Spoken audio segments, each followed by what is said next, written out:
Aš negraži. Ir kai aš tai priėmiau, tapo žymiai lengviau gyventi.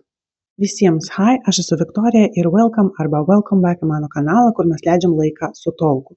O šios dienos video yra apie modelingą ir mano patirtį šioje sferoje, apie mitybos sutrikimus, nepasiekiamus grožio standartus, apie mano darbo patirtį, apie tai, kaip aš per vieną rankos paspaudimą priartėjau prie Rosie Huntington-Whiteley.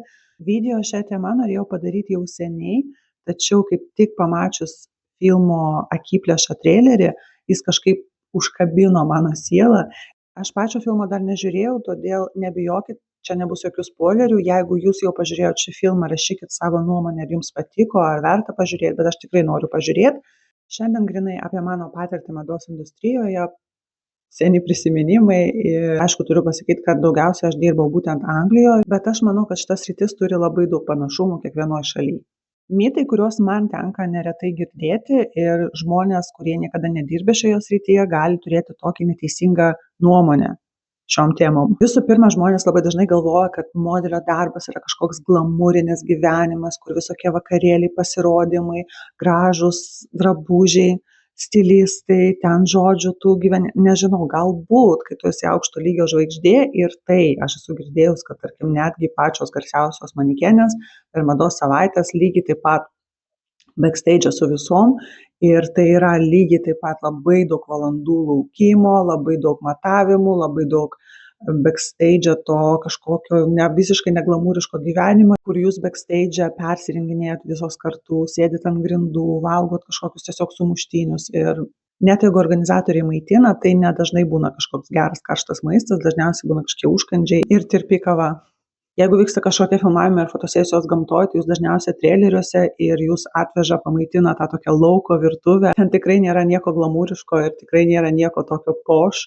Kartais labai gailiuosi, kad tais laikais nebuvo visų šitų smartfonų ir aš neturiu pakankamai daug video medžiagos iš tų senų laikų, nes būtų labai įdomu prisiminti ir pažiūrėti, koks ten iš tikrųjų glamūras. Taip pat žmonės galvoja, kad tai yra labai dideli pinigai, tačiau net jeigu tu reguliariai dirbi ir nuolat esi užbukinta visokiems darbams, katalogai, fashion show, pasirodymai, filmavimai ir taip toliau, dažniausiai tai nėra labai dideli pinigai. Jeigu tu esi paprastas modelis, dar nedirbi su aukšto lygio brandais ir nesi jų veidas, kuriam jau mokami ten kontraktiniai pinigai, ten jau kitaip skaičiuojama, tačiau jeigu tu pradedi ir tu dirbi, vaikštai per castingus, per atrankas ir lygiai taip pat merginos, kurios tarkim Londone atvažiuoja ir gyvena ir vaikšto per tos castingus, tai nereiškia, kad tave užbukins. Tu vieną savaitę gali turėti 2 darbus, kitą savaitę gali nei vieno neturėti ir tokie pinigai, jie svyruoja. Tai tu uždirbi šiek tiek daugiau, tai šiek tiek mažiau.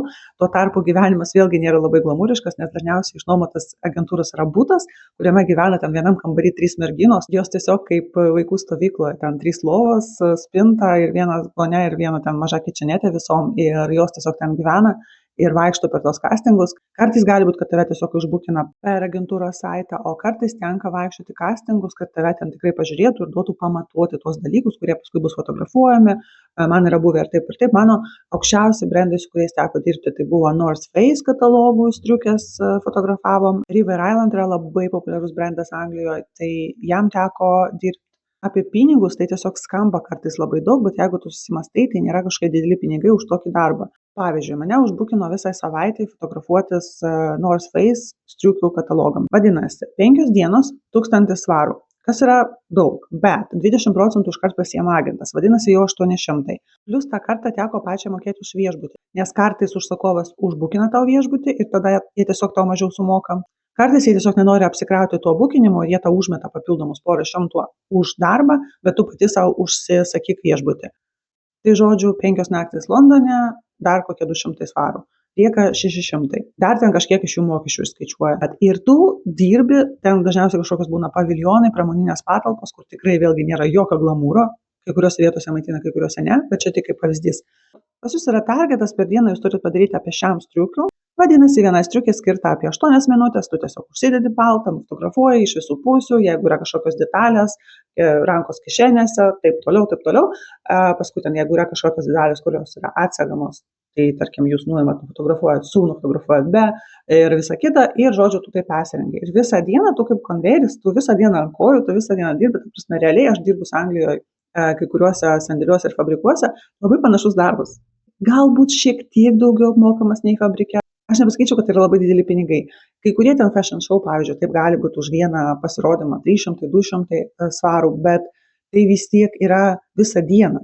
Tu dirbi visą dieną. Kartais būna, kad taip, ten tą pasamdo visai dienai, pavyzdžiui, džinsų katalogą aš taip kažkada fotografavausi, mane pasamdė kaip ir visą dieną, bet realiai aš ten buvau gal kokias 3 valandas, vis tiek sumokėjau už tą visą dieną. Ir taip kartais pasiseka, kartais ne, dažniausiai jeigu tai yra kažkoks fashion show, tai vadinasi, jūs iš ryto atvažiuojat, matuojatės ir jūsų paskui iš ten nepaleidžia. Jūs matuojatės, nes jūs jau žinot, jūs ten polaroidus padaro, kas ką apsirengia, jūs ten apsižiūrite tą backstage, jūs praeinat tokia kaip repeticija, kaip kas eina. Paskui ten atvažiuoja vizažistai, daro makiažus, šukuosenas ir visa kita. Ir realiai vakare tas šou, ir jūs realiai ten 12 valandų ir kaip aš jau minėjau, jokio glamūro, ten sėdit ant grindų, valgot, ką atvežė.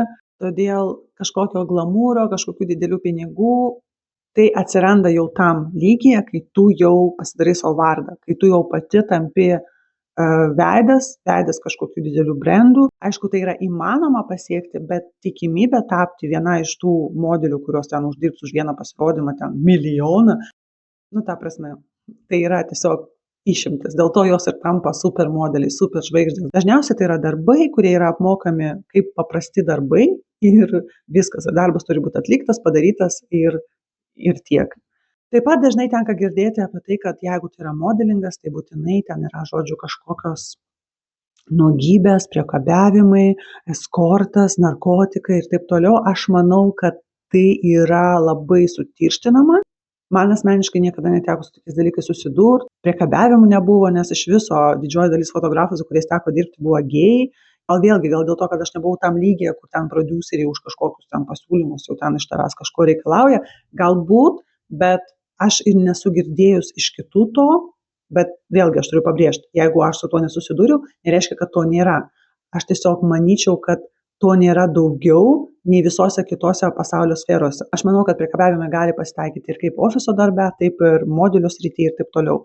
Tai va, dėl visokių ten narkotikų ir kažkokių medžiagų, vėlgi, galbūt dėl to, kad aš pati niekada to nesidomėjau, niekada nenorėjau nieko tokio vartoti, dėl to kažkaip ir neteko dalyvauti jokiuose tokiuose dalykuose. Tarp modelių, kaip aš manau ir bet kokiam kolektyve, yra merginų, teko dirbti su merginom, kurios labai sveikuoliškos, labai sveikai maitinasi, sportuoja, dėl to ten lieknos ir gražiai atrodančios. Ir lygiai taip pat teko matyti merginas, kurių pietus buvo Red Bullis su cigaretė ir jos galbūt taip ištikdavo lieknos. Todėl aš manau, čia yra kiekvienam kolektyve taip. Ir tiesiog modeliai nėra išimtis. Ir dėl to, kad visos modelių agentūros kažkaip bando merginas įtraukti į kažkokį eskortą ir taip toliau, vėlgi man asmeniškai Anglijoje neteko to girdėti. Iš tikrųjų, Anglijoje labai daug visko vyksta, labai daug. Tai yra ir katalogai, ir kažkokie fashion show, kažkokių vietinių dizainerių mados pasirodymai. Ir aš esu girdėjus tokių istorijų. Ir Lietuvoje netgi girdėjus, kad kažkokios agentūros pasamdo kaip modelius, o paskui pradeda sakyti, o gal tu nori kažką tokio kito pabandyti. Tai va, bet asmeniškai Anglijoje man neteko. O Lietuvoje aš niekada neturėjau agentūros, o asmeniškai Anglijoje man niekada neteko su tokiais dalykais susidurti. Yra toks vienas klaidingas žmonių mąstymas, kad jeigu tu dirbi modeliu, tai tu ir taip žinai, kad tu graži, tau galima nesakyti komplimentų. Ir aš esu girdėjus taip, kad ta prasme, taigi tu žinai, kad tu graži, tugi pas mus modeliukas. Tu buvai žurnaluose ir ant podiumo, tai tugi žinai, kad tu graži. Esmė yra tokia, kad kai tu dirbi modeliu, tu esi darbo įrankis. Ir žmonės neretai kambarį kalba apie tave taip, lyg tu baldas, lyg tu net negirdi. Jie tiesiog kalba ir teko matyti, kaip ten, pavyzdžiui, fotografas fotografuoja, paskui ten žiūri, tipo, it doesn't work. Ir tu taip, tipo, kas doesn't work. Tai tu man pasakyk, ten kažką tikriausiai jo vizija buvo kažkokia, kad turi atrodyti taip, o aš negaliu to atkartoti, ką jis ten įsivaizdavo savo galvoj.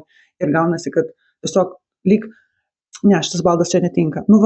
Va taip, tu kaip tik, būdamas šitoje srityje, neretai gauni labai daug nepasitikėjimo savim, nes tu girdėjai apie save, tiesiog viską. Ir atrodo, jo tokia sritis, taigi tu žurnalėsi, taigi aišku, tu turėtum turėti pasitikėjimo savim.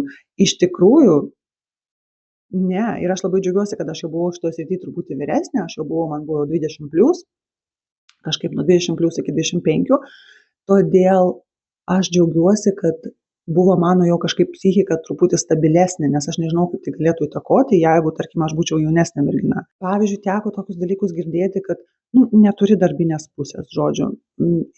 tipo nėra gražesnis, dažniausiai kažkas vis tiek turi, mes visi truputį asimetriški. Aišku, modeliai turi būti daugiau simetriški, bet mes vis tiek visi turim kažkiek asimetrijos ir dažniausiai yra kažkuri tavo veido pusė, kuri yra labiau gražesnė. Ir tarkim, man yra pasakę, kad tavo maždaug profilis atrodo geriau iš šitos pusės, o akis su antakiu kažkaip geriau iš šitos pusės. Ir kažkaip nėra tos gražesnės pusės, kažkaip iš visų pusių taip nelabai. Tu supranti, kodėl jie tai sako, žmonės su tavim gali labai mandagiai, maloniai bendrauti, jūs galite ten gerti kavutę, ten eit kartu parūkyti, pabendrauti, visą kitą, bet čia tu esi darbo įrankis, tu turi atlikti tą funkciją, ant tavęs turi gerai atrodyti tai, ar ten makiažas, ar ten drabužis, ar dar kažkas. Ir jeigu neatrodo, tai čia tau nesako kaip kažkokio priekaišto, tai tiesiog aptarinėja taip, lyg tavęs nėra kambarį. Ir lygiai taip pat man ne vieną kartą buvo sakoma, kad aš esu per stambi, mano klubai visą laiką buvo virš 90 cm, tai yra kažkur 92-95, aš niekada nebuvau smulkesnė, mano tiesiog yra toks sudėjimas, klubai platesni, aš labai mėgstu šitą nuotrauką rodyti, čia mano asmeninė archyvinė nuotrauka, jinai yra be jokio retušo, be nieko. Grinai tuo metu vaikinas mane nufotografavo Brightono paplūdimy ir šitą nuotrauką tiesiog, aš ten pozuoju, aišku, bet ji yra tiesiog, kaip aš atrodžiau, 24 metų, ten svėriau gal šiam kažkiek kilogramų, nežinau, neatsimenu, bet aš turiu omeny, aš buvau tikrai labai liekna. Mano klubai vis tiek buvo apie 94-95 ir man tiesiog teko girdėti ne kartą, kad aš esu per stambi modeliui, nes ypač tos fashion show manekenės, jos dažniausiai, aš žinau, kad yra standartas 99, bet būtent tos runaway models, kurios per podiumą vaikšto, dažniausiai būna labai lieknos merginos, klubai dažniausiai jie norėtų, kad būtų iki 90, kokie 85-86 cm, tai yra iš viso idealiai. Ir priartėjom prie to, kad nerealistiški grožio standartai, žinoma, nerealistiški grožio standartai, industrija, kuri tikrai skatina merginas turėti kažkokių tai mitybos sutrikimų. Ir tai yra apie viską, ir apie odą, kuri retušuojama, tiesiog tokios odos negali gyvas žmogus turėti. Nors šiuo metu, žinoma, situacija gerėja, su tuo galima matyti jau modelius, kuriuos ten reklamuoja maudinukus su strijom. Kas, aš manau, tikrai yra labai gerai, ypač jaunom merginom, matyti kažkokius tai tikroviškus kūnus, kur būna kažkokių tai defektų. Dėl mano, tarkim, kūno, kaip aš sakiau, aš buvau tikrai labai liekna, aš neketinau ten laikytis dar dietos ir dar numesti svorio, bet aš buvau plus size modelis, mane bukino kai kuriems katalogams, pavyzdžiui, džinsų, kaip plus size modelį, nes aš buvau UK 10 dydis, o manekenės ir modeliai dažniausiai būna 6, 8, tai yra toks SXS, o aš buvau labiau SM dydis. Man akivaizdžiai sakė, kad aš esu, kaip užbukinta kaip plus size modelis tam katalogui. Ir aš apie tai galvoju, gerai, kad man jau buvo 25, nes realiai, jeigu man būtų 16, aš nežinau, kaip tai paveiktų mano psichiką, aš galbūt irgi gaučiau kažkokį mitybos sutrikimą, nes aš mačiau merginų, kurie turėjo tikrai nesveikų santykių su maistu ir jos buvo dažniausiai jaunesnės, nors pasitaiko visokių, bet dažniausiai tai vis tiek yra jaunesnės mergaitės. Pasisekė, kad aš buvau tuo sferų jau, kai, taip sakant, frontal lobe buvo susiformavęs ir aš supratau, kad aš didesnė, bet aš nesiruošiu nustoti valgyti. Bet nieko keista, nes Barbara Palvin pas Victoria's Secret irgi skaitosi plus size modelis, nes jinai yra stambesnė už kitas merginas.